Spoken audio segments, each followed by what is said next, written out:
विद्यार्थी मित्रांनो, आत्ता आपली प्रथम सत्र परीक्षा नुकतीच सुरू होणार आहे। नवरात्र संपली की लगेचच 1 तारखेपासून आपल्या सर्वत्र परीक्षा सुरू होत आहेत। काही शाळांच्या मागे पुढे असू शकतात, हरकत नाही, परंतु फर्स्ट सेमिस्टर एक्झाम जवळ आलेली आहे 8 दिवसावरती आणि या 8 दिवसांमध्ये अभ्यास करणं फार गरजेचं आहे। व्हिडिओ शॉर्ट पण नक्की स्किप करू नका, याचा फायदा नक्कीच होणार आहे तुम्हाला। फर्स्ट सेमिस्टर एक्झाम इयत्ता 10वी विज्ञान भाग 2 संपूर्ण प्रश्नपत्रिका आपण आता पाहणार आहोत। याचा जास्तीत जास्त फायदा तुम्हाला होणार आहे। चला तर मग भेटूया। नवीन असेल तर सबस्क्राइब शेअर करायला विसरू नका। धन्यवाद। चला स्टार्ट करूया।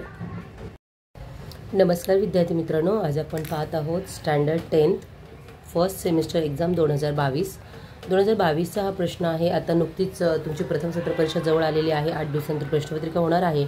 त्यासाठी जास्तीत जास्त सराव करण्यासाठी या प्रश्नपत्रिकेचा अभ्यास करण्यासाठी आपण हा व्हिडिओ घेऊन आलो। कारण तुम्ही जर असे व्हिडिओ पाहिलेत, अशा प्रश्नपत्रिका सोडवल्यात, तर तुम्हाला नक्कीच या येणाऱ्या परीक्षेमध्ये अधिक गुण मिळतील आणि त्याचा फायदा होईल, सराव होईल। मेन म्हणजे तुम्ही या सर्व प्रश्नपत्रिका जमा करा, वहीमध्ये सोडवा, प्रश्नांचा सराव करा, प्रॅक्टिस करा आणि जास्तीत जास्त गुण मिळवा। वेळ आहे 40, गुण आहे 40 आणि वेळ आहे 2 तास। Question number 1, choose the correct alternative answer the questions given below. खरं तर इयत्ता 10वीच्या क्वेश्चन पेपरचा जो ढाचा असतो ना, तो सगळा सारखाच असतो, बरोबर। तर आपण पहा, 4 गुणांचा हा पेपर आहे, प्रश्न आहे। यामध्ये ऑब्जेक्टिव्ह विचारलेले आहेत 1, 2, 3 आणि 4। 4 ऑब्जेक्टिव्ह आहेत आणि तुम्हाला 4हीचे ऑप्शन इथे दिलेले आहेत, तुम्ही पाहू शकताय। याचा आन्सर तुम्ही करेक्शन करून पाहून घ्यायचे, कारण मी उत्तरपत्रिका दिलेली नाही आहे। तुम्ही याचा सराव करा, जास्तीत जास्त वेळ नव्हता म्हणून मी उत्तरपत्रिका काढलेली नाही आहे, हरकत नाही। प्रश्नाचं जास्तीत जास्त प्रॅक्टिस करा। सॉल्व द फॉलोइंग हा जो आहे फर्स्ट बी मधील हा 4 गुणांचा अतिशय सोपा प्रश्न आहे। पहा, फाइंड द क्यूपी युजिंग इधर इन्फॉर्मेशन अँड गिवन। तुम्हाला हा एम दिलेला आहे 25 सेंटीमीटर, एम क्यू दिलेला आहे 14 आणि एन पी दिलेला आहे 40। या एका मध्यगेमुळे किंवा रेषेमुळे एन आणि क्यू ट्रान्सव्हर्सलमुळे तुमचे जे 2 भाग झाले, इक्वल 2 भाग झाले, यामुळे पी आणि क्यू हे पहा, एम क्यू आणि पी या 2 भागामध्येच डिवायडेशन झालेलं आहे, बरोबर। म्हणजेच काय, M Q plus Q P is equal to M P. तर अशा प्रकारे, तर यामध्ये व्हॅल्यू टाका, सूत्रामध्ये किमती टाका आणि सोडवा। Find the perimeter of square of its diagonal of 10 square root 2 centimetre. Height base and right angle दिलं आहे तुम्हाला 24 सेंटीमीटर, 18 सेंटीमीटर आणि लेंथ ऑफ दिस हायपोटेन्यूज दिला आहे, त्यावरून तुम्ही करा। त्यानंतर चौथा हा जो आहे तो अतिशय सोपा आहे, सर्कल प्रकरणामधील आहे हा। 2 circles of the radii 5.5 and 3.3 touch other externally, find the distance between their centres. याचा अर्थ काय होतोय पहा, सगळ्यात सुरुवातीला पहा, इंटरनली टच इच अदर आणि याची रॅडियस आहे, डिस्टन्स बिटवीन देअर सेंटर, हे महत्त्वाचे शब्द हे करा। इंटरनली म्हणजे आतल्या बाजूने, हा एक मोठा सर्कल आपण काढून घेतला, समजा अंदाजे माप घेऊन किती यायचं, हे आहे 5.3 सेंटीमीटर, ओके। 5.3 सेंटीमीटर सर्कल काढून घेतला। आता आपला डिफरन्स सेंटरने याच ठिकाणी टच झालेला दुसरं एक सर्कल काढायचं आहे 3.3, त्याचं सेंटर इथं आहे समजा, बरोबर। हे 2 सेंटर आहेत, हा सर्कल तुमचा असा आहे, इथे इंटरनली टच झालेला आहे आतमधून। पेनने काढते, चुकीचं असू शकतं, आकृती माप म्हणजे परफेक्ट मेजरमेंट नाही आहे, परंतु फिगर अशीच आहे। हा आहे 3.3, हा आहे 5.3, तर या दोन्हीमधलं तुम्हाला अंतर काढायचं आहे। तेव्हा तुम्हाला काय करावं लागेल, 5.5 मायनस 3.3 बरोबर 2.2 एवढं तुमचं त्या दोन्हीमधील अंतर आलं आहे, ह्या सेंटरपासून या सेंटरपर्यंत। समजलं तुम्हाला। एक्सटर्नली असतं तर हेच सर्कल कशा आले असते, एक मोठा सर्कल आला असता आणि एक छोटा सर्कल आला असता बाहेरच्या साईडने। याचं असतं 5.3, 5.5 आणि ह्या किती आहे 3.3। तर अशा प्रकारे, तर प्रश्न समजलाच असेल तुम्हाला। घाबरून जाण्याचं कारण नाही आहे, खूप अतिशय सोपा पेपर असतो खरं तर 10वीचा। पासिंगला तर काहीच टेन्शन नाही आहे, फक्त जास्तीत जास्त गुण मिळवण्यासाठी अधिक अभ्यास करावा लागेल। सॉल्व एनी 2, इथे पहा तुम्हाला दिले property of their parallel lines and their transversal. इथे ट्रान्सव्हर्सल काढलेले आहेत BA, CD आणि EF, पॅरलल लाईन आहे BF अँड AE। तर पहा, इथे तुम्हाला दिले BD अपॉन DF, कुठे आहे BD पहा, BD अपॉन D आणि F हे दोन्ही दिलेले आहेत पहा, आणि इकडे काय AC अपॉन EC। इथे तुम्हाला या रूलनुसार आपण दोन्हीचे ट्रान्सव्हर्सल घेतले, त्यांचे माप द्या आपण। हे किती आहे 8 डिवायडेड बाय 4 येईल, इकडे किती 12 डिवायडेड बाय 1 काढायचे आपला, एक्स या बाजूला घ्या, तिरकस गुणाकार करा. 4 गुणिले 12 आपण 8, 48 भागिले 8 म्हणजे 6 तुमचं उत्तर आलेलं आहे. म्हणजे एक्स जी आहे ती तुमची 6 आहे. अशा पद्धतीने हे कॅल्क्युलेशन करून पहा किती येते आन्सर पहा. 42चा स्क्वेअर काढून घ्या. देन आफ्टर दोन्हीची ॲडिशन करा. या दोनला काटाकाटी करा. 2qm येणार आहे. Then 2qm is equal to या दोन्हीची ॲडिशन करून इथे किती येते पहा. qmचा स्क्वेअर काढून घ्या. तुमचा आन्सर जे येईल तिथे ठेवा आणि सर्कल काढून घ्या. तिसरं विचारलं तुम्हाला if AB is the 4.2 and BC is the 5.3 and AC is the 3.7 draw the triangle.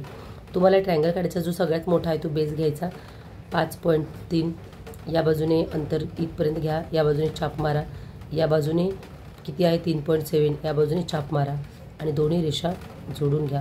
ही असणार आहे तुमची 3.2 आणि समोरची असणारी 4.2 किंवा ही तुमची काय असणार आहे हायपोटेन्यूस असणार आहे. अशा पद्धतीने मी काढून घ्यायचं. ओके, एक रफ आकृती काढा आणि मग परफेक्ट काढा.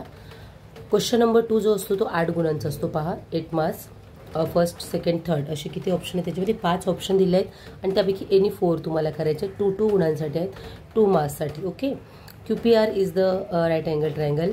द सेगमेंट PM हे पहा, segment PM and segment QR are the QMR. PM is equal to the 10 आणि Q8 is equal to 8 and find the QR. Sorry, Q आणि R. तुम्हाला सर्वप्रथम काय करावं लागेल, ते राईट अँगल ट्रायंगल आहे म्हटलं की तुमच्यासमोर काय येणार आहे पायथागोरस थेरम. बरोबर आहे. पायथागोरस थेरमचं काय आहे रूल, दोन्ही बाजूंचा वर्गांची बेरीज ही कर्णाच्या वर्गाच्या बेरजे एवढी असते. बरोबर, म्हणजे दोन्ही वर्ग म्हणजे कोणता, आता हा तुमचा राईट अँगल ट्रायंगल घेऊया आपण. एवढा हा पण आहे आणि हा पण आहे. हा निघाला की याचं निघेल. तुम्हाला काय दिली, दोन्ही बाजूंची बेरीज करायची आहे. 2 बाजू दिली आहे तर तिसरी काढायची आहे. तिसऱ्या बाजूचं माप काढा.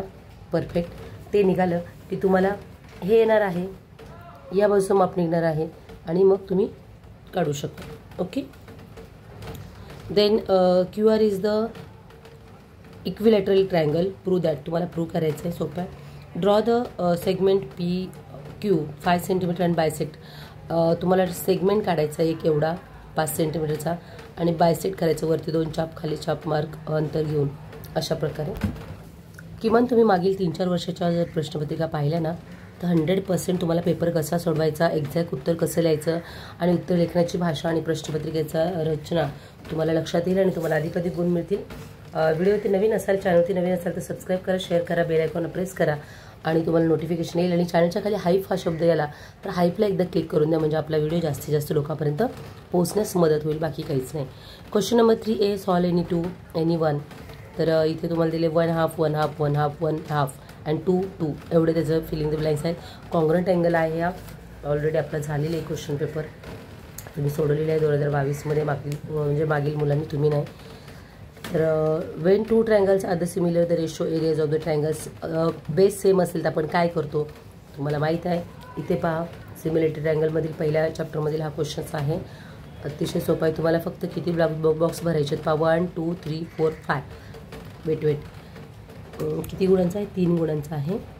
1 2 3 4 5 आणि एंड ओनली 3. ओके, 1 2 3 4 5 6 आहेत पहा. 1 2 3 4 5 6 साठी किती आहे, हा हाफ गुणांसाठी आहे. हा हाफ प्रत्येक बॉक्सला तुम्हाला हाफ मार्क्स मिळणार आहेत. म्हणजे टोटल किती झाले 3 मार्क्स तुमचे झाले. 3 गुणांचा आहे. एवढा सोपं तुम्हाला थेरम दिलेला आहे. तर तुमचे हे तुम्ही मार्क जाऊ द्यायचे नाही हातचे, कारण तुमचे थेरम अतिशय सोपे. तुम्हाला फक्त आकृती बघून तुम्हाला इथे ऑब्झर्वेशन करून लिहायचं आहे. आकृती बघून तुम्हाला चांगले गुण मिळू शकतात, त्यामुळे मार्क्स जाऊ देऊ नका प्लीज. त्यानंतर लास्ट क्वेश्चन्स आहेत 3, not last. Question number 3B any 2. यामध्ये 6 गुणांसाठी हा क्वेश्चन पेपर आहे. तुम्हाला इथे 1 2 3 4 दिलेले आहेत. सर्वप्रथम तुम्हाला ही अशी जेव्हा आकृती येते ना तेव्हा तुम्ही पाहायचं आहे की 2 ट्रायंगल जे दिले आहेत ते दोन्ही इक्वल आहेत का, नावं त्यांची सेम आहेत का, तर वेगळे आहेत. हा आहे ABC आणि हा आहे LMN. ओके, तर तुम्हाला याच्यामध्ये कॉमन वर्ड कुठलाच नाही आहे, म्हणजे तुम्हाला 2 ट्रॅक असणार आहेत. तर तुम्हाला जो त्रिकोण देणार आहेत यावरती 4 भाग तुम्हाला इक्वल करायचे आहेत. 5 भाग इक्वल करायचे आहेत आणि 4था भाग वरती जोडून घ्यायचा आहे. तर ही आकृती अशी येणार आहे. तुम्हाला माहीत आहे, करून घ्या. पुस्तक काढा, डायजेस्ट काढा, प्रॅक्टिस करा, सराव करा, वहीमध्ये प्रश्नपत्रिका संपूर्ण उतरून काढा आणि अगदी अक्षरशः या क्वेश्चन पेपरचा भुगा करा. तुम्हाला नक्की 100 आउट ऑफ 100 मार्क्स मिळतीलच अशी मी आशा करते. 80+20चा आपला पॅटर्न आहे. इंटरनल तुम्ही जर चांगले असाल इंटरचे सुद्धा चांगलेच मिळतील. हा पहा डिस्टन्स. ओके, क्वेश्चन नंबर 4 पहा.